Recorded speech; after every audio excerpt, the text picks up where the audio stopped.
آج کی میری تقریر کا موضوع ہے صلاح، رہنمائی اور ہدایت کا راستہ۔ صلاح کا جب ترجمہ کوئی انگریزی میں کرتا ہے تو اکثر اس کا ترجمہ کرتے ہیں پریئر، اور جب ہم اس کے معنی دیکھتے ہیں آکسفورڈ ڈکشنری میں، پریئر کے معنی ہیں to beseech, to ask for help, کسی سے مدد مانگنا۔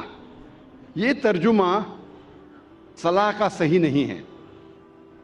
جو ہم صلاح کے بعد دعا مانگتے ہیں، the supplication we do، اس کے معنی ہے مدد مانگنا، کیونکہ صلاح میں ہم اللہ سے مدد مانگنے کے علاوہ ہم اس کی تعریف بھی کرتے ہیں، ہم اس کا شکریہ ادا بھی کرتے ہیں اور اللہ سے ہدایت بھی پاتے ہیں۔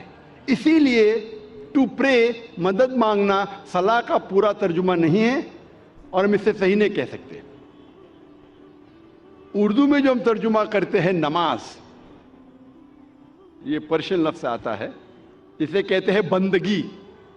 یہ ترجمہ کافی حد تک صحیح ہے، انگریزی ترجمہ پریئر سے اور صحیح ہے۔ اور انگریزی میں صلاح کو پسند کرتا ہوں کہنے کے لیے پروگرامنگ، یا عام زبان میں کہیں گے برین واشنگ، دماغ کی صفائی کرنا۔ لیکن کوئی اگر کہیں گا آذان سننے کے بعد آپ کہاں جا رہے، اور کہیں گے I'm going for brain washing، میں دماغ کی صفائی کرنے کے لیے جا رہا ہوں، تو عجیب لگتا ہے۔ تو کہ انگریزی میں کہیں گا کہ میں پریئر کے لیے جا رہا ہوں، مجھے کوئی حرج نہیں ہے، لیکن یہ کہنا چاہتا ہوں پریئر جو انگریزی لفظ ہے وہ صلاح کا صحیح ترجمہ نہیں ہے۔ میں پسند کرتا ہوں کہنے کے لیے پروگرامنگ ٹورڈز رائچسنس، یا صلاح رہنمائی اور ہدایت کا راستہ ہے، کیونکہ صلاح میں اللہ سے مدد مانگنے کے علاوہ ہم اس کا شکریہ ادا بھی کرتے ہیں، ہم اس کی تعریف بھی کرتے ہیں اور اس سے ہدایت اور رہنمائی بھی پاتے ہیں۔ جب بھی ہم یہ لفظ پروگرامنگ سنتے ہیں، فوراً ہمارے دماغ میں کمپیوٹر آ جاتا ہے۔ اگر آپ مجھے اجازت دیں گے کہ میں انسان کو ایک مشین کہوں، تو مجھے یہ کہنا پڑے گا کہ انسان دنیا کی سب سے بہترین مشین ہے، انسان دنیا کی سب سے بہترین کمپیوٹر ہے۔ اور اکثر یہ عام ہے کہ جب ہم صلاح پڑھتے ہیں اکثر ہمارا ذہن بھٹکتا ہے۔ یہ عام بات ہے، یہ کچھ نئی بات نہیں، ہم جانتے ہیں، لیکن کئی بار کسی ذکر نہیں کریں گے، لیکن ہم سب جانتے ہیں کہ اکثر جب ہم صلاح پڑھتے ہیں تو ہمارا ذہن بھٹکتا ہے۔ اگر کوئی طالب علم کوئی امتحان کا پیپر دینے کے بعد جب صلاح پڑھ رہا ہے تو صلاح میں وہ سوچیں گا سوال نمبر 2 کا جواب میں نے ایسے کیوں دیا، اگر ویسے دیتا تھا تو اچھا ہوتا۔ وہ عورت سوچیں گی کہ میرے شوہر کے لیے آج میں کیا پکاؤں، چکن بریانی یا مٹن پلاؤ۔ یہ صلاح میں ہی سب ہمیں خیال آتا ہے۔ وہ بزنس مین سوچے گا، تاجر سوچے گا کیا میں کس کا دھندا کروں، کون سے تجارت میں مجھے زیادہ فائدہ ہے۔ تو صلاح میں ہمارا ذہن بھٹکتے رہتا ہے، اور یہ عام بات ہے، بھٹکنا چاہیے نہیں، لیکن بھٹکتا ہے۔ کیوں؟ کیونکہ اکثر ہم مسلمان 80% سے زیادہ مسلمان ہم عربی نہیں جانتے، اور جب ہم صلاح میں جو آیتیں پڑھتے ہیں قرآن مجید کی، مثال کے طور پر سورہ فاتحہ پڑھنا فرض ہے، ہم جب سورہ فاتحہ پڑھتے ہیں ہمیں سورہ فاتحہ اتنے اچھی طریقے سے یاد ہے کہ اگر نیند میں سے ہمیں کوئی اٹھائیں گا 2 بجے رات کو اور کہیں گا سورہ فاتحہ پڑھو، تو ہم 100 میل کی رفتار پہ پڑھ سکیں گے، کیونکہ ہمیں سورہ فاتحہ بہت اچھی طریقے سے یاد ہے۔ نیند میں بھی آپ بولیں گے تو ہم 100 میل کی رفتار پہ سورہ فاتحہ پڑھ سکیں گے۔ اور ہمارا ذہن جو اللہ سبحانہ تعالیٰ نے ہمیں دیا ہے، the brain Allah has given us، وہ اتنا پاورفل ہے کہ یہ سورہ فاتحہ ہمارے ذہن کا ایک دم چھوٹا سا حصہ استعمال ہوتا ہے، کیونکہ ہمیں پوری طریقے سے یاد ہے، منہ زبانی یاد ہے، اور ہم 100 میل کی رفتار پہ پڑھ سکتے. تو سورہ فاتحہ پڑھنے کے لیے ہمارا بہت چھوٹا سا ذہن، بہت چھوٹا، ایک دم کم ذہن استعمال ہوتا ہے. باقی ہمارا ذہن خالی ہے.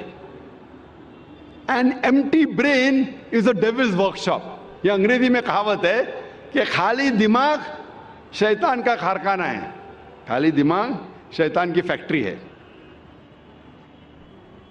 اور سائنٹیفکلی ہمارا دماغ خالی کبھی رہ ہی نہیں سکتا. یہ سائنس کے تو کیا کرتا ہے، دماغ بھٹکتا ہے، سوچتے رہتا ہے کیا کروں، کیا پکاؤں، کیسا تجارت کروں، کل کیا کروں، کیا پہنوں. تو ذہن کو بھٹکنے سے روکنے کے لیے سب سے بہترین طریقہ ہے کہ اگر ہم عربی زبان نہیں جانتے تو جو ہم عربی آیتیں پڑھ رہے ہیں اس کے ساتھ ساتھ اس کا ترجمہ بھی دہرائیے. ذہن میں عربی آیتوں کے ساتھ ذہن کے پیچھے at the back of your mind ہم اس کی معنی بھی دہرائے. اگر آپ کو اردو میں مہارت ہے تو اردو میں دہرائیے، انگریزی میں مہارت ہے تو انگریزی میں دہرائیے، ہندی میں مہارت ہے تو ہندی میں دہرائیے، مراٹھی میں مہارت ہے تو مراٹھی میں دہرائیے. لیکن جو زبان میں آپ کو مہارت ہے اس زبان میں ان آیتوں کا ترجمہ اپنے ذہن کے پیچھے دہرائیے. تو اگر ہم ترجمہ یاد کریں گے جو ہم آیتیں پڑھ رہے ہیں، اور جیسے میں نے فرمایا کہ سورہ فاتحہ پڑھنا فرض ہے اور ہم سلام میں پڑھتے الحمدللہ رب العالمین، ساری تعریفیں اللہ کی ہے جو رب ہے سارے عالمین کا. الرحمن الرحیم جو رحمان اور رحیم ہے. مالک یوم الدین جو مالک ہے قیامت کے دن کا. ایاک نعبد و ایاک نستعین، ہم تیری عبادت کرتے ہیں اور تجھی سے مانگتے ہیں. اہدنا الصراط المستقیم، ہمیں سیدھا راستہ دکھا.